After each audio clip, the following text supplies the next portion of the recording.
E aí, já puxando desse assunto, né? Eu queria que vocês dessem uma introdução para a galera que está ouvindo a gente, para a gente poder começar a falar de fato do Zero Trust, né? Para a gente poder falar do Trust, né? O que é de fato o Trust? Como funciona essa parada de validação de identidade, né?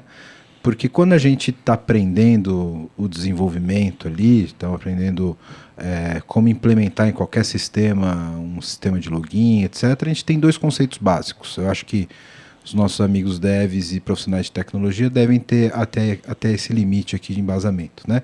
O que é autenticação, o que é autorização, né? A autenticação está mais ligada nessa questão da validação da identidade, eu saber se você é você mesmo, e a parte da autorização, que é saber o que você, que eu já sei que é você de fato, pode fazer, né? E o Zero Trust, ele mexe com um pouco desses dois conceitos, né? O que é a identidade e a identificação de alguém em um sistema, num ecossistema, num mundo de TI? Como a gente define isso? Para devagar, tá? Não precisa ser acadêmico, não, que a gente... Tá, ok. Então, primeiro, que hoje a gente está acostumado a falar que identidade é de uma pessoa, né? E nesse mundo interconectado, temos muitas APIs. Então, hoje a identidade é muito mais do que uma pessoa. A identidade pode ser um sistema. Então, as empresas, para se conversarem, trocarem as informações, é através de API hoje em dia. E aí entra muito essa parte, assim, autenticação da própria aplicação.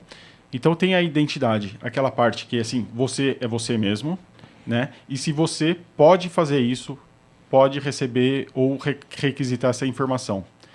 E a gente tem que ficar mais de olho nessa parte hoje em dia, né? Principalmente, porque os vazamentos hoje estão acontecendo muito por parte de API mal configurada, né? A gente tem um caso aí de empresas, né, uma distribuidora de energia elétrica, que se você colocando simplesmente o CPF da pessoa, você conseguia todas as informações dela. Isso aconteceu alguns anos atrás. Imagina, aí você faz um scan, né, passando só, trocando o parâmetro na API. O famoso escaneamento horizontal, né? Isso, exatamente. Então, nisso que hoje eu reforço muito a teoria de autenticação e autorização, né? Porque é muito fácil a gente falar de pessoas, mas o pessoal esquece do background, né, do back-end, que os back-ends se conversam e não são necessariamente pessoas. Sim, Aí, na verdade, a gente está falando de autenticação de entidades, né? Entidades. Sejam isso. pessoas, sejam sistemas, etc, né, Gabriel? Exato. E um ponto muito preocupante também, entrando nesse assunto de API, é que a grande maioria das soluções hoje em dia, não só soluções de segurança, elas oferecem API aberta. Então, para uma empresa ter como diferencial contratar uma solução que vai se integrar com outros sistemas, no final das contas, às vezes pode ser uma dor de cabeça. Eu já vi diversos casos de uma API que trouxe uma dor de cabeça imensa para empresas. A gente acaba não citando nomes, né? Mas é um assunto que a gente tem que se preocupar também, sempre. E entrando um pouco nesse conceito, falando de Zero Trust e tudo mais, até algumas empresas acabam diferenciando um pouquinho o que é o Zero Trust e também o que é o ZTNA. Pelo fato de entrar nesse assunto de identidade, de validação. Então, empresas de segurança que se preocupam em investir em soluções para proteger, seja acesso remoto, seja credencial e algo do gênero, elas já começam a pelo menos abordar a parte de Zero Trust. Dependendo da empresa, a gente começa a ir para um nível de Network Access, que daí complementa chegando no ZTNA. Ah, certo. Então, primeiro ponto importante aqui já do episódio. O Zero Trust, ele é mais conceitual, né? É um conceito. É um conceito de uma cultura de que eu não dou privilégio para ninguém, não importa o que... Um conceito bem antigo já, na verdade. Sim. Acho que a gente estava até falando, né, os primórdios, que eu comecei a trabalhar num provedor BBS, né, em 99, e a gente usava o Firewall IP Tables, né? É a primeira regra. Tables, cara. Nossa, a primeira regra era negar tudo, né? E hoje, naquela época e até um pouco tempo atrás, a gente tinha uma borda da rede. Hoje em dia, a borda não é mais a rede em si, né? Com tanto SaaS, as empresas utilizando tanto SaaS, serviço, né? Software como serviço, hoje em dia, a rede não é mais aquela borda definida. E sim, agora é a identidade. Eu admito hoje que a nova borda das empresas de security é a identidade. Então, ela é mais importante quanto um firewall, por exemplo. Sim. E é um ponto, desculpa te cortar, Não, imagina mas você. é um ponto que a gente sempre vai ter que se preocupar. Porque identidade, ela te leva para diversos tipos de caminhos. A gente já viu não só vazamento de credenciais, mas vazamento de identidades que, no final das contas, um atacante ele consegue ter diversos tipos de acessos. Um vazamento de identidade muito grande que teve recentemente foi de uma empresa de aplicativos, em que eles tiveram um vazamento da credencial admin do Só o admin. Só o admin. Só do admin da plataforma de gestão de privilégios dele, de usuário privilegiado. Não, só o admin da plataforma de privilégio. Exato. Exato. Não vou citar o nome da empresa, mas foi bem divulgado isso. Foi recente, acho que faz 1 mês, 2 meses. E é uma coisa que a gente vê direto no mercado. Então, inclusive empresas que são especializadas em pentest, por exemplo, eles chegam a não ir diretamente numa credencial de privilégio, por exemplo, vai numa recepcionista, numa pessoa que está mais vulnerável, até de conhecimento, né?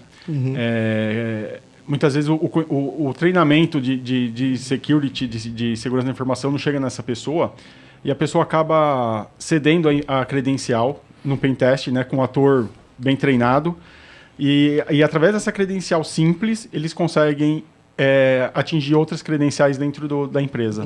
Sim. Vai subindo de nível ali Vai até subindo que de ele nível. consegue... É a famosa engenharia social. Engenharia né? Exatamente. Certo. Engenharia social. Agora, descendo até um pouco mais no técnico aqui, porque hoje a nossa pauta é técnica, a gente tem esse privilégio de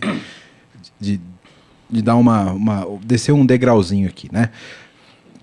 Vocês falando aqui, eu já estou separando os conceitos na minha cabeça, que abstraindo como um bom arquiteto deveria fazer, né? Então, cara, estamos falando de gestão de identidade, né? Quem são as pessoas? E esse conceito, ele é independente do Zero Trust, ele já existe anyway, correto? Né? Sim. O Zero Trust, ele é um conceito de que eu não acredito em ninguém até que me prove o contrário, basicamente. E o ZTNA é quando eu aplico esse conceito para o acesso à rede, e aí eu já estou fazendo uma compreensão aqui de que por isso que ele é tão comparado com o VPN, provavelmente. Sim, certo? o fornecimento do acesso, né? Fornecimento de acesso. Quando a gente fala, por exemplo, de configuração e segurança de APIs, como o Shimori falou, hoje, mesmo sem Zero Trust, quando eu configuro ali, por exemplo, um acesso AUTH, estou configurando o AUTH 2 para fazer um acesso via API. Já é uma boa política que eu tenha um IDP para trabalhar essas políticas de identidade, né? Ou não? Ou isso já não é um padrão de mercado, na opinião de vocês? Porque eu já vi de tudo nesse mercado, tá, gente? Já vi o cara configurar secret direto no código da API, eu já vi o cara fazer isso direto no API Gateway, né?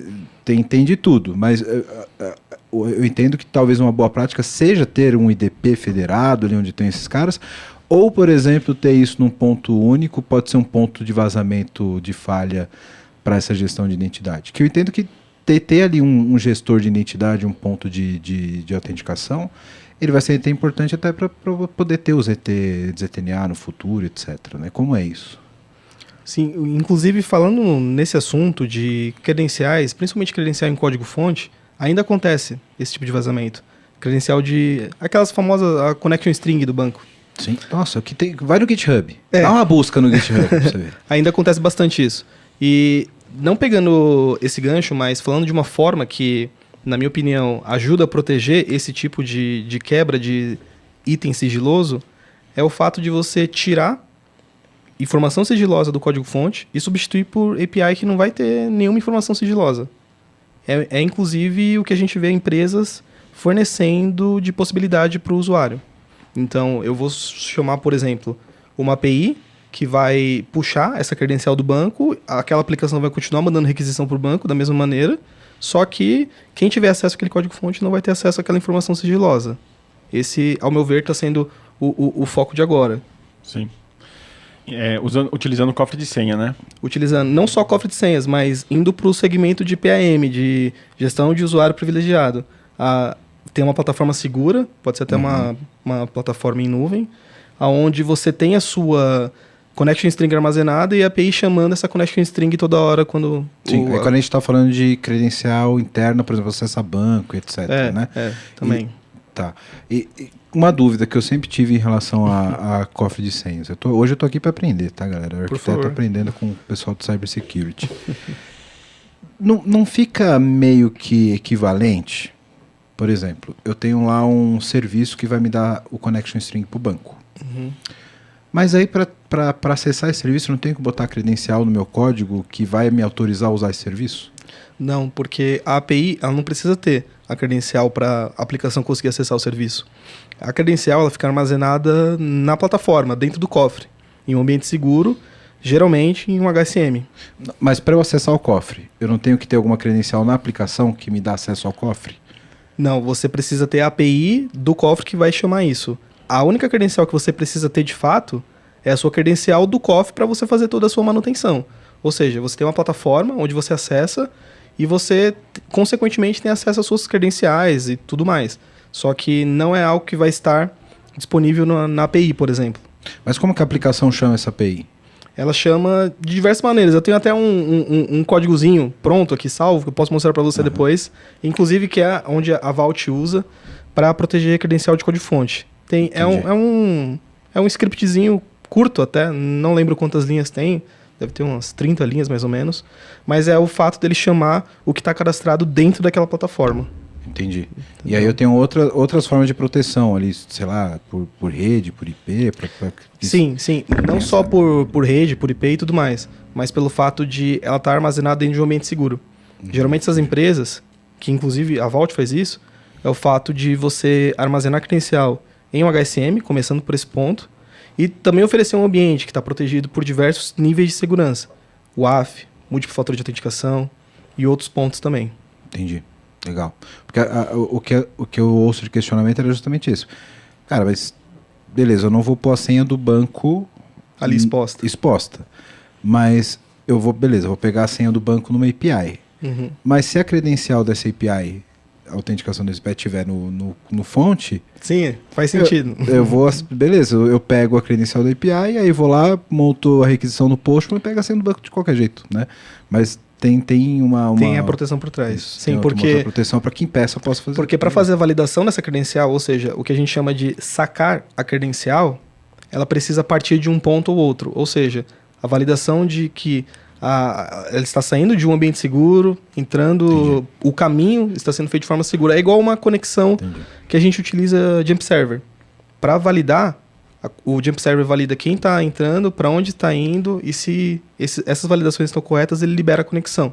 É a mesma pegada. Não é simplesmente chamar de API. Tem um environment que permite fazer isso. É o que a gente chama de confirmação. Então, o fulano de tal... o fulano, eu quero dizer a aplicação, tá vindo do lugar certo, está indo para o lugar certo, então eu vou sacar. Então tem toda uma validação por trás antes de ter a liberação. Entendi. Então, e no caso do Key Vault, por exemplo, do Azure, você pode liberar só para quem está dentro do próprio Azure, do ambiente do Azure. É a validação, entendeu? por exemplo. Que é a validação. Entendi. Entendeu? Então, assim, ele só vai aceitar de quem está dentro do Azure. Então... o atacante vai ter uma dificuldade a mais. Uma barreira a mais. Uma barreira a mais. Ele não vai conseguir sacar o segredo de uma fonte externa, por exemplo. Exato. Entendi. E você tocou num ponto muito importante, Wellington, que é a questão de cofre de senhas. Imagino que muita gente escuta isso hoje em dia, né? O cofre de senhas, eu preciso de um cofre de senhas, cadê o cofre de senhas? Só que a gente já vai muito mais além. Como tudo em TI, também é um conceito. A gente tem um cofre de senhas debaixo de um conceito muito grande chamado PAM, o Privileged Access Management. A ideia é de você ter diversos tipos de proteção que envolvam a credencial, mas que tem como foco o usuário privilegiado. Ou seja, eu vou oferecer para você uma solução onde eu vou proteger suas credenciais e os seus usuários conseguem fazer, por exemplo, um acesso remoto a um servidor sem ter que passar pelo processo de autenticação. Isso que é o foco de uma solução de PAM, que a gente chama hoje em dia. Tenho lá um grande guarda-chuva, o cofre de senhas é só uma perninha desse grande guarda-chuva. E quando a gente fala então de PAM, eu identificar quem é esse usuário, esse acesso privilegiado, envolve toda essa questão de saber de fazer a autenticação dessa pessoa, né? E aí que não necessariamente envolve só a credencial como senha, né? E eu acho que essa questão do Zero Trust está muito relacionado a isso, né? De eu não ter somente uma validação com usuário e senha. Ter outros mecanismos, né, que me valide a autenticidade de quem está lá. Porque vazar login e senha hoje é peanuts, né? Todo dia a gente ouve, né, a respeito disso. Então, eu posso dizer que o conceito do Zero Trust está muito envolvido no sentido de que eu não vou acreditar só que você é você mesmo porque você tem o seu usuário e sua senha? Sim. Você é você mesmo e você tem até você tá vindo da origem que a gente acredita, né? Então, por exemplo, você tem lá as condições de acesso. Então, assim, você é você mesmo, mas você acabou de logar em São Paulo e, de repente, vem um login da China. Então, tem algo errado aí. Tem algo errado aí. Ou inventaram o teletransporte, o Nishimori saiu do Brasil para a China, ou é alguém usando a senha dele, né? Isso.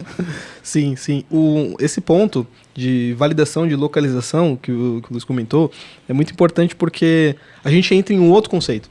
Vamos pensar que eu sou o cara do conceito, mas é muito vasto. Mas tem conceito. Mas hoje é conceito. Hoje é conceito. Mas focando muito nesse assunto, principalmente de validação, a gente já entra para uma outra parte voltada que é o IAM, o Identity Access Management.